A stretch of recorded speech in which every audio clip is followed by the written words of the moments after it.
Hello students, कैसे हैं आप सभी। आज हम लोग क्लास 12 का बायो का मॉडल पेपर सॉल्व किया जाएगा, जो कि उत्तर प्रदेश माध्यमिक शिक्षा परिषद के द्वारा अपलोड किया गया है। वह वाला मॉडल पेपर आज मैं सॉल्व कराऊंगा। देखिएगा, बायोलॉजी के मॉडल पेपर में पहला क्वेश्चन जो बनाया गया है वह ऑप्शनल क्वेश्चन है।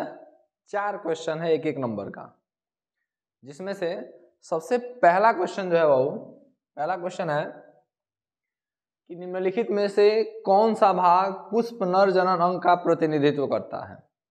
4 ऑप्शन दिया है और आपसे पूछ रहा है कि उनमें से कौन सा ऐसा पार्ट है जो फ्लावर का मेल रिप्रोडक्टिव पार्ट है। तो फ्लावर का मेल रिप्रोडक्टिव पार्ट आप जानते हैं स्टामेन को कहते हैं, हिंदी में पुमंग। पुमंग जो है हमारा आंसर हो जाएगा कि पुमंग जो है वह पुष्प का नर जनन भाग है। क्लियर है। दूसरा क्वेश्चन है कि मनुष्य में संतान का लिंग निर्धारण होता है, यानी कि जो आने वाली संतान है वह आने वाला संतान लड़का होगा या लड़की होगी, इसका निर्धारण किसके द्वारा होता है। तो उसका आंसर जान लीजिए कि पिता के लिंग गुणसूत्र द्वारा।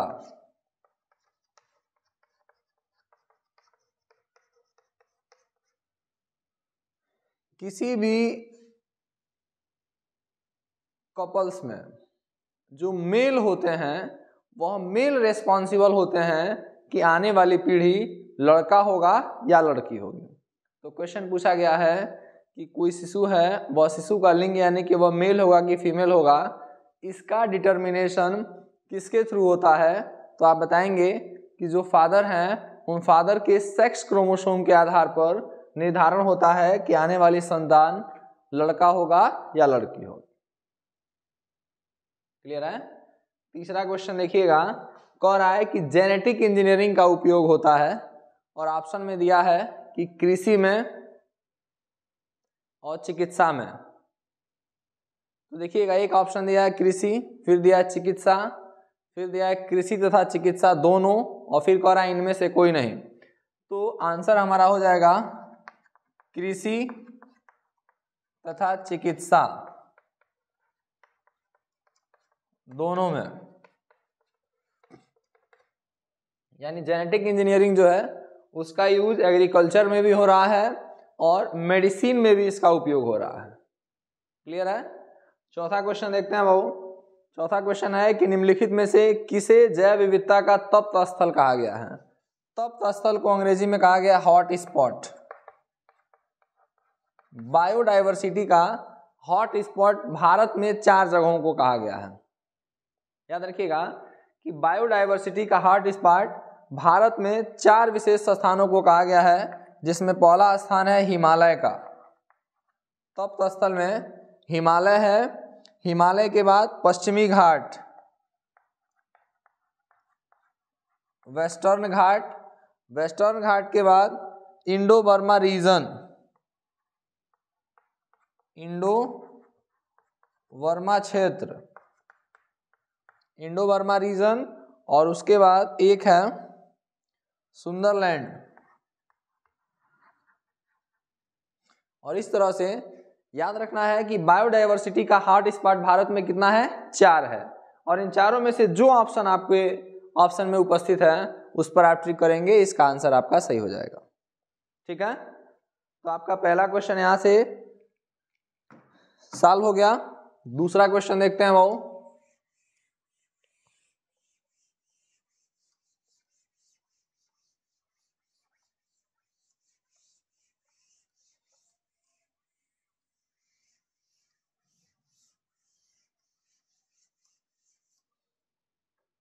दूसरा क्वेश्चन का पहला उसमें क करके पूछ रहा है कि क्लाइनेफेल्टर तथा टर्नर सिंड्रोम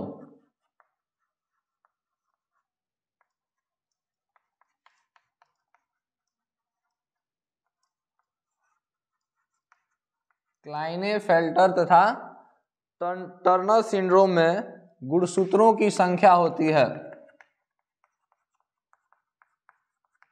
गुणसूत्रों की संख्या होती है।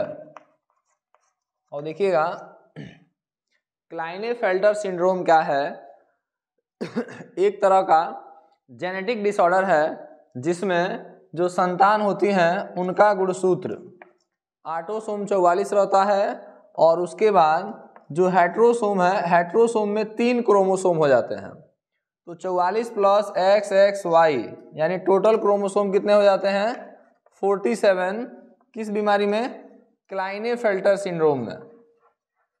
क्लाइनेफेल्टर सिंड्रोम में गुणसूत्रों की संख्या 47 हो जाती है, लेकिन 47 गुणसूत्र कैसे होते हैं, तो 44 ऑटोसोम रहते हैं और हेट्रोसोम में 3 क्रोमोसोम आ जाते हैं X, X और Y, यानी टोटल क्रोमोसोम कितने हो जाएंगे क्लाइनेफेल्टर में 47।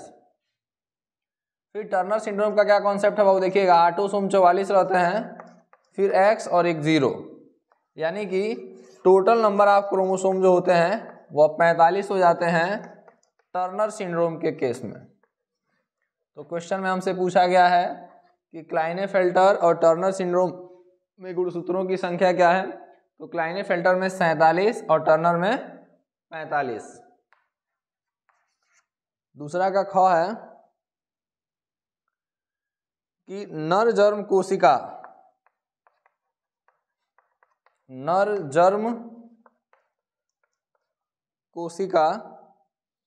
किस विभाजन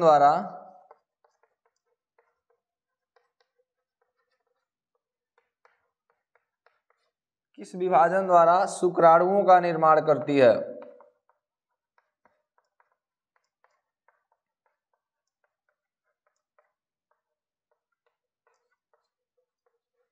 क्वेश्चन है कि मेल जर्म सेल जो होता है उस जर्म सेल से स्पर्म का निर्माण किस सेल डिवीजन के फलस्वरूप होता है। तो ध्यान दीजिएगा, वैसे माइटोसिस और मियोसिस दोनों सेल डिवीजन होता है, लेकिन यहाँ क्वेश्चन के पूछने का सेंस जो है वह कहीं ना कहीं मियोसिस सेल डिवीजन के रूप में है, क्योंकि आप जानते हैं कि स्पर्म सेल जो होता है वह स्पर्म सेल में नंबर ऑफ क्रोमोसोम हाफ होते हैं, और अगर हाफ नंबर ऑफ क्रोमोसोम बने हैं तो क्लियर है कि उसमें कौन सा डिवीजन हुआ होगा, मियोसिस सेल डिवीजन हुआ होगा और सूत्री विभाजन हुआ होगा। क्योंकि जो शुक्राणु होते हैं, जो स्पर्म सेल होते हैं, उसमें क्रोमोसोम की संख्या आधी है, और क्रोमोसोम की संख्या आधी तभी होती है जब मियोसिस सेल डिवीजन हो। क्लियर है। इसका तीसरा क्वेश्चन है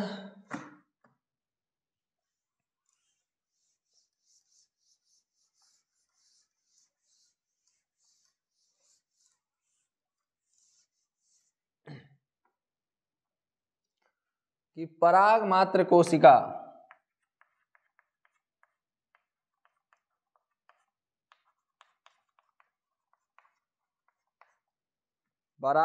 कोशिका में गुणसूत्रों की संख्या क्या होती है। पराग मात्र कोशिका में गुणसूत्रों की संख्या क्या होती है। तो ध्यान दीजिएगा, मदर स्पोर सेल जो है, उस मदर स्पोर सेल में नंबर ऑफ क्रोमोसोम क्या होते हैं ये पूछ रहा है, तो आप लिख देंगे डिप्लॉयड, द्विगुणित, यानी कि 2n के फॉर्म में नंबर ऑफ क्रोमोसोम होते हैं पराग मात्र कोशिका में। ठीक है। इसके बाद देखिएगा चौथा क्वेश्चन है इसका,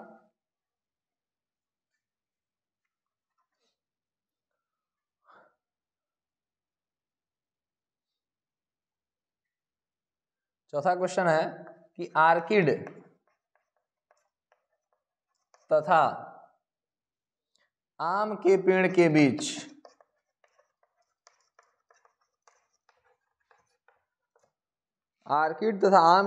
बीच पारस्परिक क्रिया किस प्रकार की है।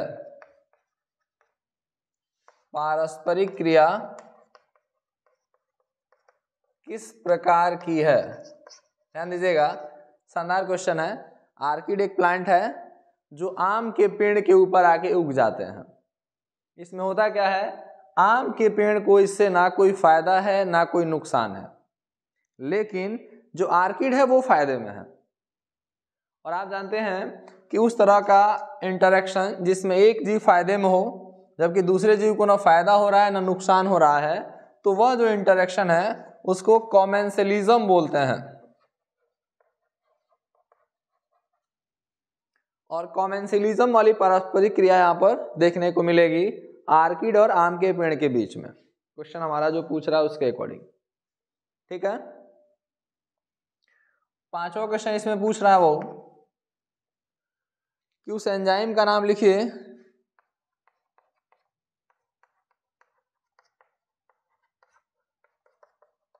उस एंजाइम का नाम लिखिए जो डीएनए अणुओं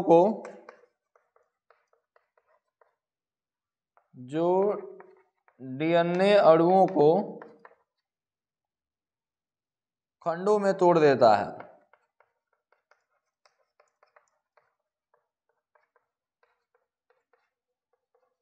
क्वेश्चन क्या है, उस एंजाइम का नाम बताना है जो डीएनए को काटने का काम करता है। और डीएनए को काटने का काम अगर आपको याद होगा तो प्रतिबंधन एंजाइम, रेस्ट्रिक्शन एंजाइम का काम होता है। वो प्रतिबंधन एंजाइम जो है वह डीएनए खंडों को काटने का काम करते हैं। और इस प्रकार हमारा दूसरा क्वेश्चन भी कंप्लीट हुआ।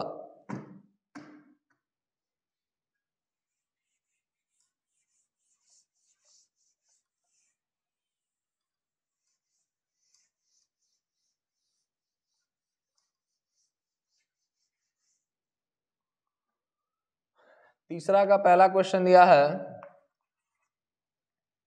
कि पक्षियों में लिंग निर्धारण को स्पष्ट कीजिए। पक्षियों में लिंग निर्धारण को स्पष्ट कीजिए, ठीक है।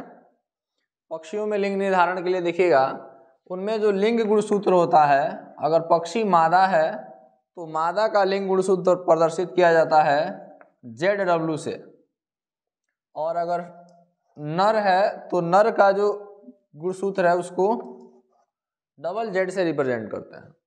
आप इसका क्रॉस दिखा सकते हैं, Z का क्रॉस Z से होगा, फिर Z का क्रॉस Z से, फिर ZW और फिर से ZW।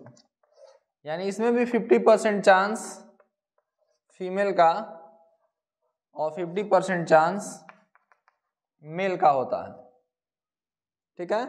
इस तरह से आप समझा सकते हैं आसानी से।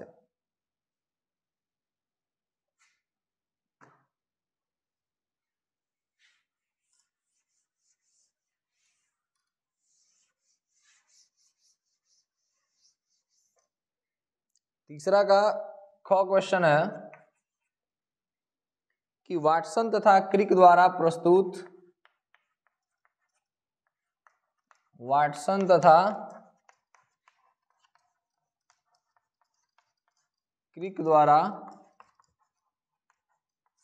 प्रस्तुत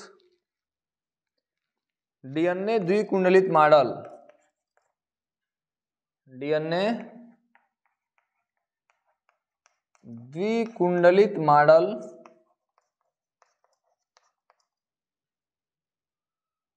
का नामांकित चित्र बनाइए।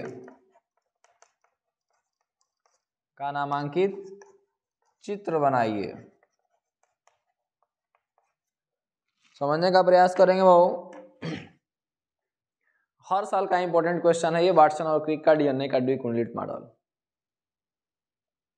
कभी कभी ये 2 नंबर में पूछ रहा है, लेकिन कभी कभी 5 नंबर में पूछता है। तो जितने नंबर के लायक पूछेगा उसके अकॉर्डिंग हम इसका आंसर देंगे। देखिएगा, डीएनए के द्विकुंडलित मॉडल में वाटसन और क्रिक ने बताया कि डीएनए जो है वह डीएनए पॉलीन्यूक्लियोटाइड श्रृंखला की द्विकुंडलित संरचना है। पॉलीन्यूक्लियोटाइड चेन है, ध्यान दीजिएगा, पॉलीन्यूक्लियोटाइड चेन कि द्विकुंडलित संरचना है डीएनए, जिसमें यह जो डीएनए है, इस डीएनए की मोटाई के बारे में उन्होंने बताया कि डीएनए का विड्थ जो है वो होता है 20 एंगस्ट्रॉम। डीएनए की मोटाई कितना बताया गया भाऊ? 20 एंगस्ट्रॉम बताया गया है। फिर बताया गया है कि डीएनए के 1 हेलिक्स का जो लेंथ है, एक कुंडलन की जो लंबाई है वह 34 एंगस्ट्रॉम है। फिर बताया जा रहा है कि बिटवीन टू बेस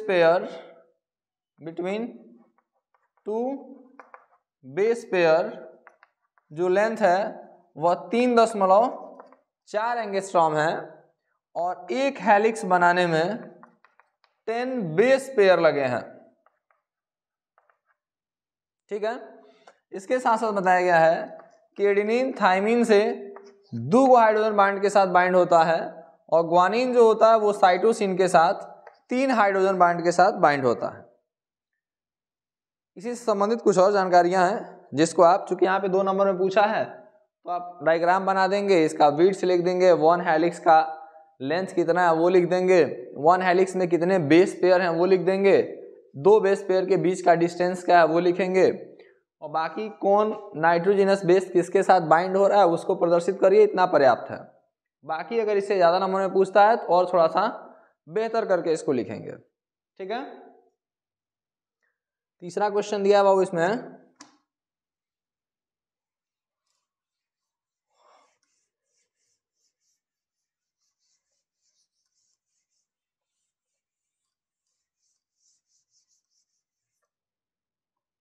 प्रतिरक्षा क्या है?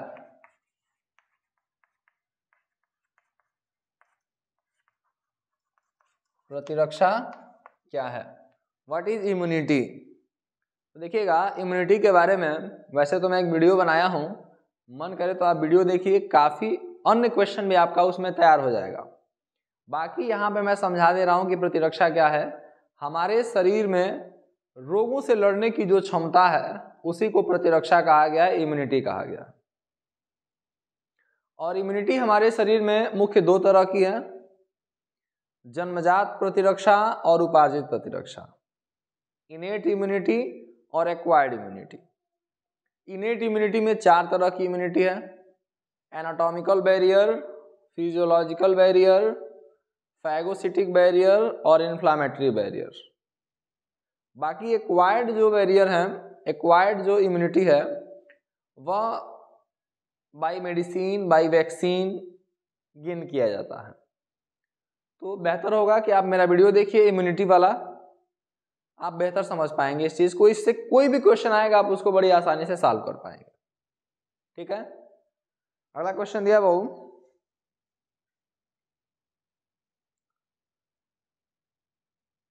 कि समष्टि में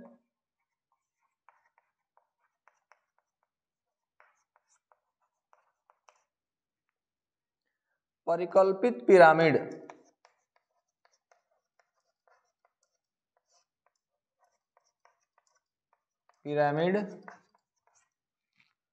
किस प्रकार के होते हैं?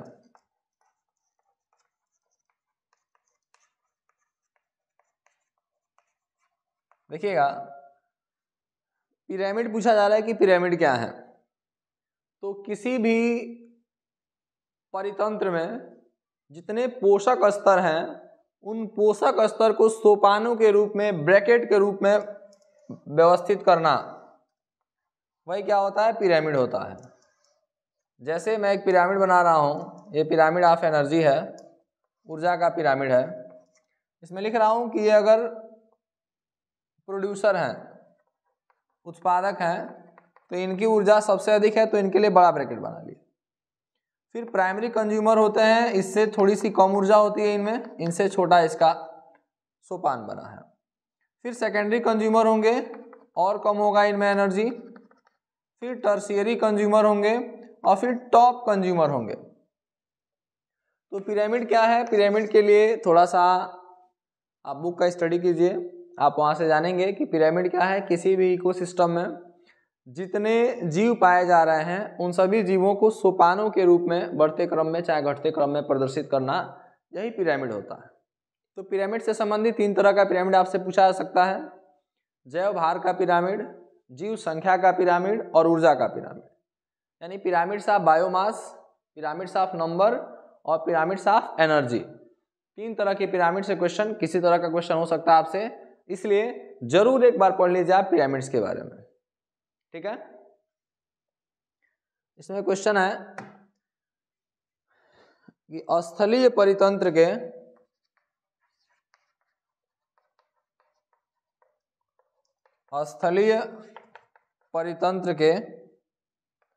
अपघटन चक्र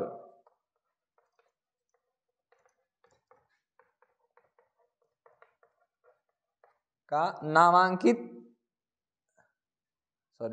नहीं है, आरेखित निरूपण कीजिए। आरेखीय निरूपण कीजिए। देखिएगा ये क्वेश्चन मेरे बताने लायक नहीं है, आपको इसमें आरेख खींचना है, ग्राफ खींचना है। बुक में देखिए ग्राफ अवेलेबल है, वो ग्राफ आपको डायग्राम बना लेना है एग्जाम्स में। अगला क्वेश्चन पूछ रहा है, चौथा क्वेश्चन है,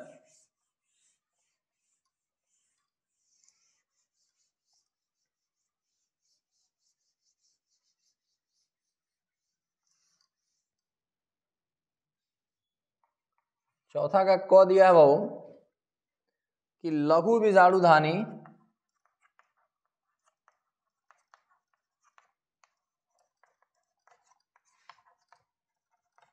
तथा गुरु बीजाणुधानी के बीच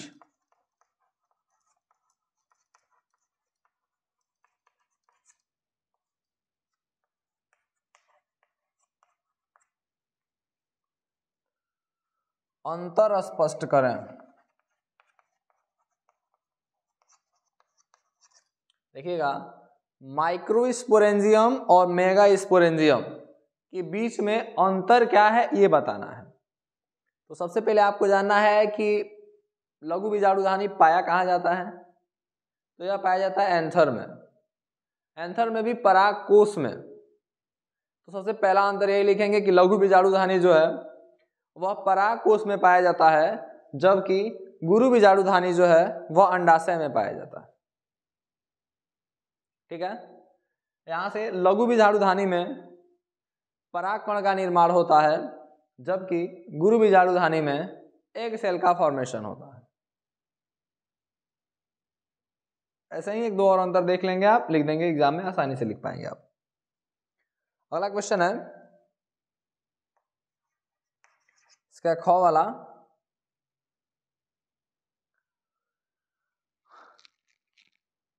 हमारे समाज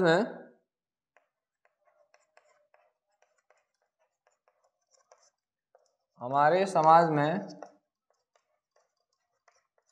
लड़कियां पैदा होने पर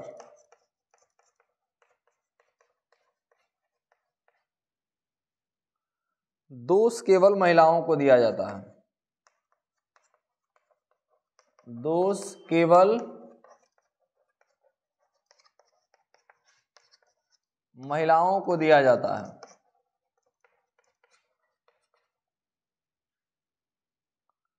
बताइए कि यह क्यों सही नहीं है।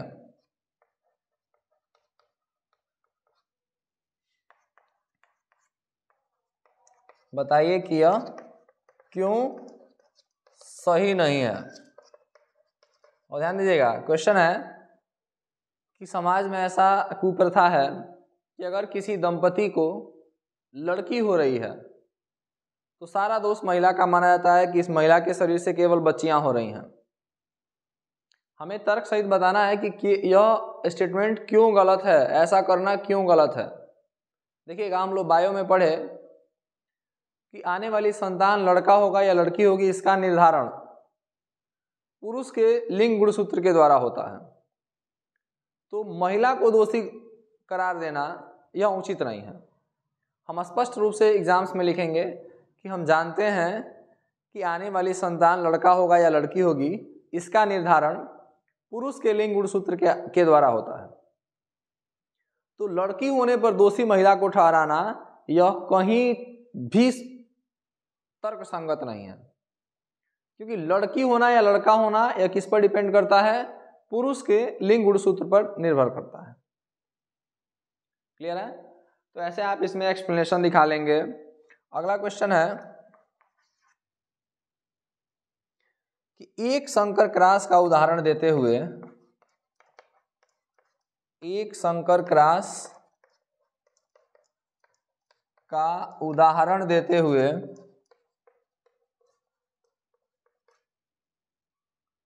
मेंडल के प्रभाविता का नियम, मेंडल के प्रभाविता का नियम स्पष्ट कीजिए। देखिए एक और है कि मोनोहाइब्रिड क्रॉस का एग्जाम्पल देना है और मोनोहाइब्रिड क्रॉस के आधार पर हमें समझाना है कि मेंडल्स लॉ ऑफ डोमिनेंस क्या है, मेंडल के प्रभाविता का नियम क्या है। देखिएगा मेंडल साहब ने अपने प्रभाविता के नियम में कहा था कि संततियों के गुणसूत्र में, संततियों के गुणसूत्र के जोड़े में एक गुणसूत्र नर जनक का और दूसरा गुणसूत्र मादा जनक का होता है, और उनमें से जो गुणसूत्र प्रभावी होता है उसका लक्षण संततियों में दिखाई देता है। यानी जो जनरेशन है, जैसे मान लिया मैं एक क्रॉस दिखा रहा हूँ मोनोहाइब्रिड का, ताल प्लांट का क्रॉस है ड्वार्फ प्लांट के साथ। जब हम क्रॉस करा रहे हैं तो मान लीजिए हमारे पास जनरेशन बना, तो इसका जो जीन है उसमें कैपिटल टी एक पेरेंट से और स्मॉल टी दूसरे पेरेंट से। ऐसा ही सबके साथ होगा, कैपिटल टी स्मॉल टी। और ये कहा जा रहा है कि इस क्रॉस में यह जो ऑफ स्प्रिंग है, इस ऑफ स्प्रिंग के अंदर जो जीन का जोड़ा है, उस जीन के जोड़े में एक जीन मेल पेरेंट से और दूसरा जीन फीमेल पेरेंट से आता है, और उन दोनों जीन में जो जीन प्रभावी होता है उस जीन का लक्षण संतति में दिखाई देता है। यही कहा गया था प्रभाविता के नियम में, लॉ ऑफ डोमिनेंस में। क्लियर है? चलिए अगला क्वेश्चन है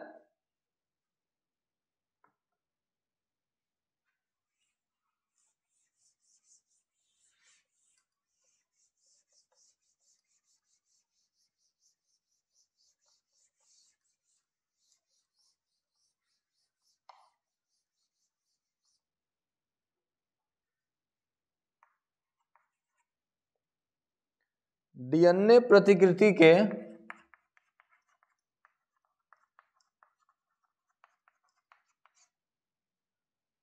सेमी कंजर्वेटिव रूप, सेमी कंजर्वेटिव रूप की व्याख्या कीजिए।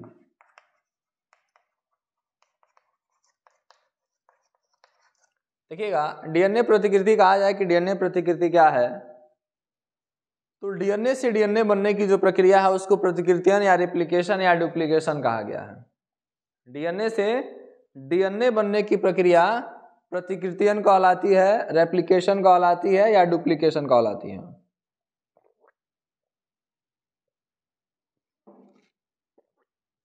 और कह रहा है कि डीएनए रेप्लिकेशन के सेमी कंजर्वेटिव रूप की व्याख्या करना है। तो आपको बताया गया डीएनए रेप्लिकेशन में कि जो डीएनए होता है, इस डीएनए के पेयर से यह दोनों डीएनए खंड अलग होने लगते हैं और फिर अपने सप्लीमेंट के साथ नया डीएनए बना लेते हैं।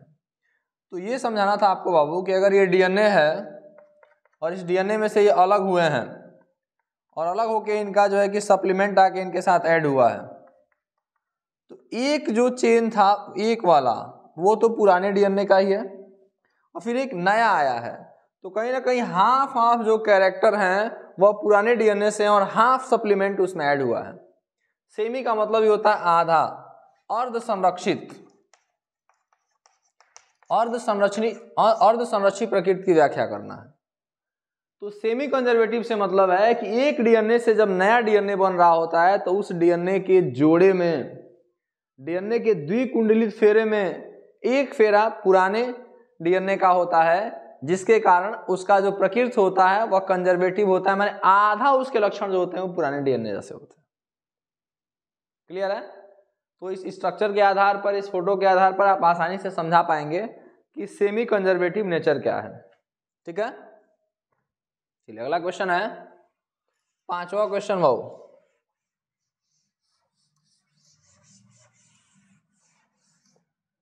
पांचवा क्वेश्चन है कि मलेरिया पैरासाइट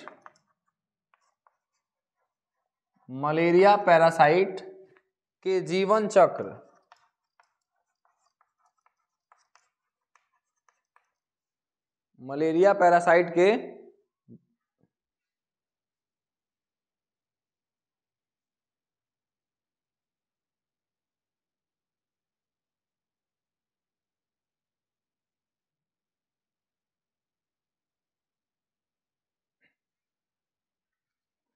देखिए भाऊ, अगला क्वेश्चन है कि मलेरिया पैरासाइट के जीवन चक्र का नामांकित चित्र बनाइए।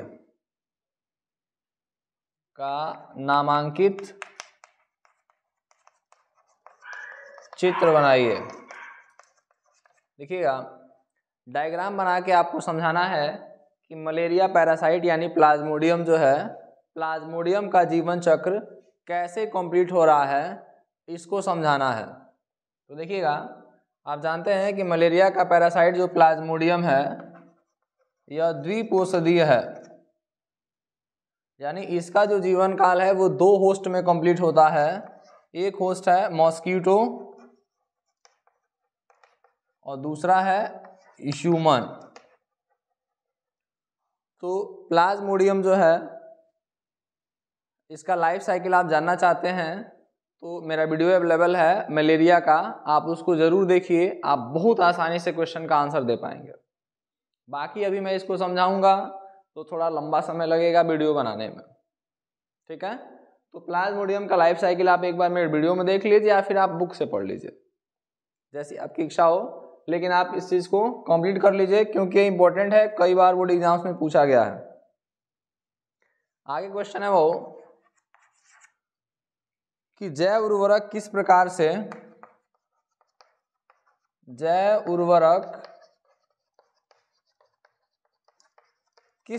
से मृदा की उर्वरकता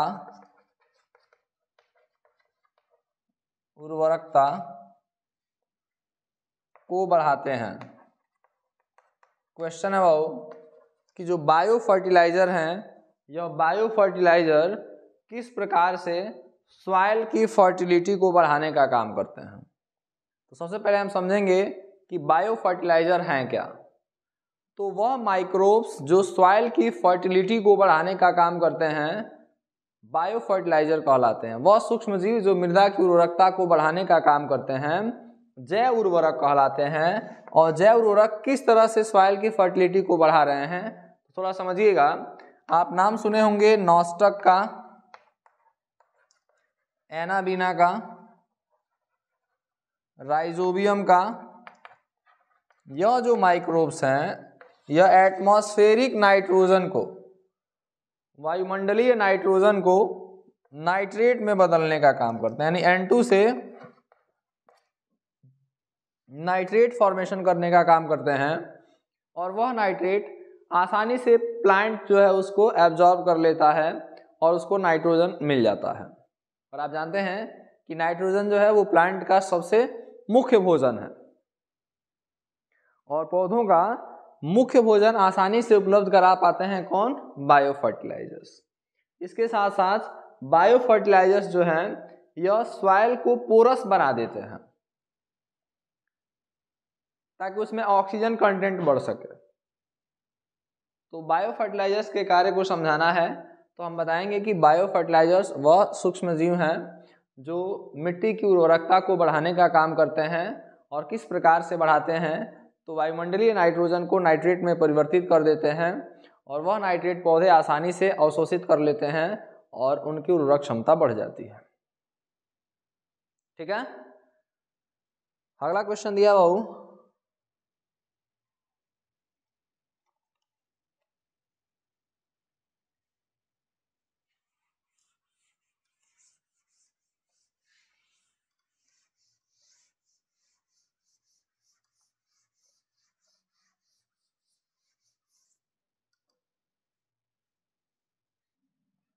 कि जीव विज्ञान का अध्ययन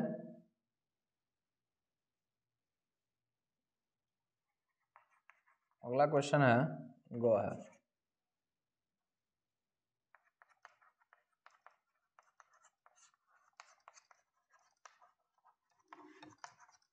जीव विज्ञान का अध्ययन संक्रामक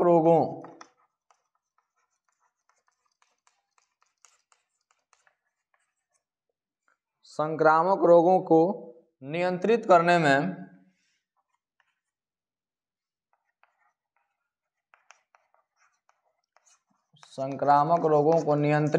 में किस प्रकार सहायक है? किस प्रकार सहायक है? ये कहा जा रहा है कि बायोलॉजी का जो अध्ययन है, बायोलॉजी का अध्ययन माइक्रोब से होने वाली जो डिजीज़ हैं, जो इन्फेक्शियस डिजीज़ हैं, उन इन्फेक्शियस डिजीज़ से किस प्रकार हमें बचाने में सहायक है।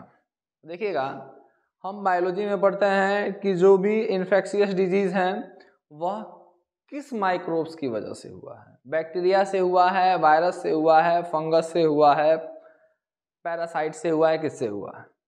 और जब हम एग्जैक्टनेस को जान पाते हैं कि किस सूक्ष्म जीव के द्वारा से वह बीमारी हुआ है, तो उसका एंटीडोट हम यूज़ करते हैं और आसानी से बच जाते हैं।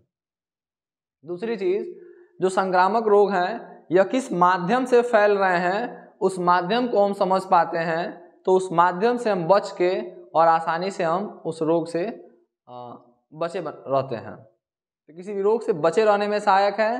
रोग हो जाने के बाद उसका ट्रीटमेंट कैसे करना है, इसमें भी सहायक है हमारी बायोलॉजी का स्टडी। ठीक है, अगला क्वेश्चन दिया हुआ 6वां क्वेश्चन है। 6वां का क है कि निम्न पर टिप्पणी लिखिए। निम्न पर टिप्पणी लिखिए। पहला दिया है प्रतिबंधन एंजाइम, प्रतिबंधन एंजाइम, और दूसरा है पीसीआर। देखिएगा, प्रतिबंधन एंजाइम को अंग्रेजी में कहा गया रेस्ट्रिक्शन एंजाइम, और रेस्ट्रिक्शन एंजाइम क्या है? वह एंजाइम जो डीएनए को विशेष स्थानों से काटने का काम करते हैं, प्रतिबंधन एंजाइम कहलाते हैं, रेस्ट्रिक्शन एंजाइम कहलाते हैं। रेस्ट्रिक्शन एंजाइम को रासायनिक कैंची या आणविक चाकू, इन शब्द का प्रयोग किया गया इसके लिए। यह जो प्रतिबंधन एंजाइम है, यह बायोटेक्नोलॉजी का सबसे इंपॉर्टेंट टूल है। बगैर प्रतिबंधन एंजाइम के जैव प्रौद्योगिकी संभव नहीं है। प्रतिबंधन एंजाइम जिस जीव से प्राप्त किए जाते हैं, उस जीव के आधार पर उनका नाम रखा जाता है। ऐसे ही कुछ और भी तथ्य हैं जो आपको प्रतिबंधन एंजाइम से संबंधित लिख देना होगा जब आप इसके बारे में टिप्पणी लिख रहे होंगे। तो फिर पीसीआर क्या है? Polymerase chain reaction. Polymerase chain reaction के बारे में आपको बताया गया है, आप उसके बारे में बड़ी आसानी से लिख सकते हैं। अगला क्वेश्चन है भाऊ, जैव प्रौद्योगिकी का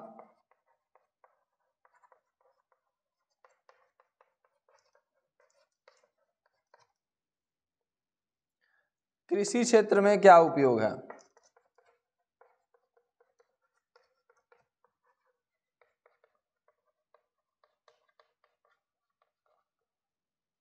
जो बायोटेक्नोलॉजी है, बायोटेक्नोलॉजी एग्रीकल्चर में किस तरह से सहायक है, ये समझाना है। तो बायोटेक्नोलॉजी में हम आप बताएंगे कि बायोटेक्नोलॉजी की सहायता से हाइब्रिड सीड बनाए गए हैं, जिसके वजह से कृषि में उपज अधिक से अधिक हो रही है। बायोटेक्नोलॉजी के हेल्प से एग्रीकल्चर में बीटी क्रॉप्स बनाए गए हैं। बैसिलस थ्रिएंजेंसिस जो बैक्टीरिया है, उस बैक्टीरिया का जो क्राई प्रोटीन है, जो इंसेक्ट्स को मारने में सक्षम है, पेस्ट को मारने में सक्षम है, उस क्राई प्रोटीन बनाने वाले जीन को जिस भी प्लांट में जोड़ दिया जाता है, वह प्लांट खुद से इंसेक्ट्स को, पेस्ट को मारने में सक्षम हो जाता है। और ऐसे प्लांट्स को बीटी प्लांट्स कहा गया। और बीटी प्लांट्स भी कृषि में काफ़ी लाभकारी हैं। उससे क्या है कि हमें अधिक से अधिक पेस्टिसाइड और इंसेक्टिसाइड का यूज़ करने की आवश्यकता नहीं पड़ती है। एक बार प्लांट जो है हमने लगाया, वो प्लांट खुद से इंसेक्ट को, पेस्ट को मारता रहेगा, हमारे लिए लाभकारी सिद्ध होगा ऐसा प्लांट। ठीक है, तो फसल कम से कम दिन में उगाया जा सकता है, इस तरह का प्लांट हम बना सकते हैं बायोटेक्नोलॉजी के हेल्प से। उसमें उसकी इम्यूनिटी, उसको क्लाइमेटिक कंडीशन से बचने वाले कैरेक्टर उसमें ऐड किए जा सकते हैं बायोटेक्नोलॉजी के हेल्प से। ठीक है, अगला क्वेश्चन दिया है कि पारजीवी जंतु, पारजीवी या चाहे जीनी, पारजीवी जंतु क्या है? What are transgenic animal? Transgenic animal के बारे में पूछ रहा है। तो ऐसे एनिमल जिनमें 2 या अधिक एनिमल्स के कैरेक्टर ऐड किए जाते हैं, ऐसे एनिमल्स को ट्रांसजेनिक एनिमल कहा गया है। और ट्रांसजेनिक एनिमल में याद रखिएगा, एग्जाम्पल अगर बताना हो तो आप बता सकते हैं कि जितनी जर्सी गायें हैं ये सब हाइब्रिड हैं, ट्रांसजेनिक हैं, इनमें 2 जानवरों के कैरेक्टर ऐड किए गए हैं।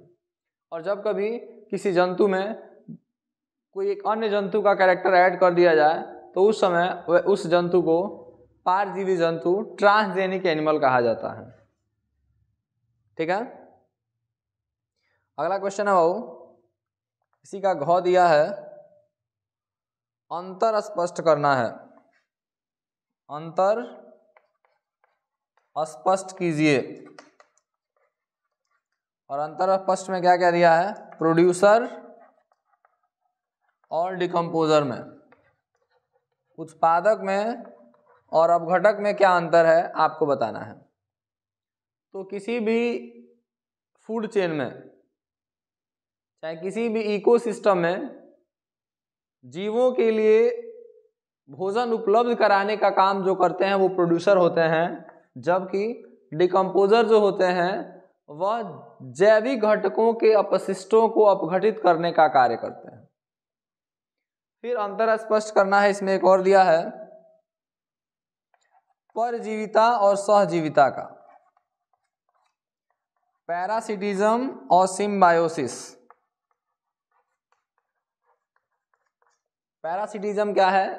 2 जीवों के मध्य वह पारस्परिक क्रिया जिसमें एक जीव किसी दूसरे जीव के शरीर पर रहता है, उससे पोषण लेता है, उससे न्यूट्रिशन लेता है और उसको नुकसान पहुंचाता है।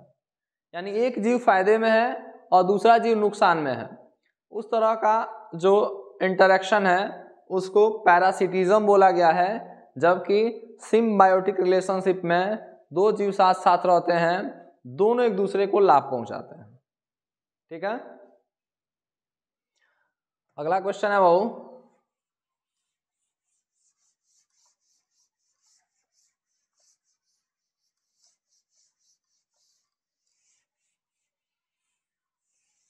क्वेश्चन नंबर 7 है कि नर जनन तंत्र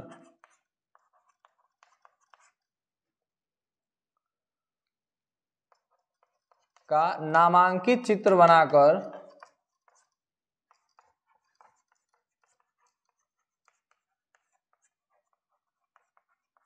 वर्णन कीजिए। देखिएगा, मेल रिप्रोडक्टिव सिस्टम बनाना है और उसके जितने पार्ट्स हैं, जितने ऑर्गन्स हैं, सबके फंक्शन को एक्सप्लेन करना है। तो देखिएगा, हाउ डू ऑर्गेनिज्म रिप्रोड्यूस, एक वीडियो है मेरा, आप उसको जरूर देखिए, उसमें आपको बड़ी आसानी से इसका आंसर मिलेगा। और बाकी आप बुक्स में पढ़े होंगे, उसके आधार पर भी आप इसका आंसर लिख सकते हैं। आपको बताया गया है कि नर जनन तंत्र में कौन कौन से ऑर्गन है? टेस्टिस है, एपिडिडाइमिस है, वास डिफरेंस है, सेमिनल वेसिकल है, यूरेथ्रा है और पेनिस है। सबका डायग्राम बना लेंगे, सबका फंक्शन बता देना है आपको। ये क्वेश्चन का आंसर आप कर पाएंगे। लॉन्ग आंसर है, इंपॉर्टेंट है, बेहतर है कि आप वीडियो देख लीजिए। हाउ डू ऑर्गेनिज्म प्रोड्यूस में 8वां क्वेश्चन दिया वो कि जेनेटिक कोड क्या है? जेनेटिक कोड, अनुवांशिक कूट क्या है? तो ध्यान दीजिएगा, 1 जनरेशन से दूसरे जनरेशन में मैसेज जो है वह बेस के एक विशेष क्रम के कारण स्थानांतरित होते हैं। नाइट्रोजिनस बेस का एक सीक्वेंस जो किसी विशेष सूचना को एक पीढ़ी से दूसरी पीढ़ी तक पहुंचाता है उसी को अनुवांशिक कूट कहते हैं। और अनुवांशिक कूट में 64 अनुवांशिक कूट आपको समझाया गया है, जिसमें से 3 जो है वो नॉनसेंस कोडान है, बाकी 61 कोडान जो है वह विशेष कैरेक्टर को कोडित करते हैं जो एक जनरेशन से दूसरे जनरेशन में ट्रांसफर होता है। ठीक है, लास्ट क्वेश्चन बन रहा है आपका कि जंतुओं में अधिक विविधता का कारण क्या है। जंतुओं में अधिक विविधता का कारण क्या है।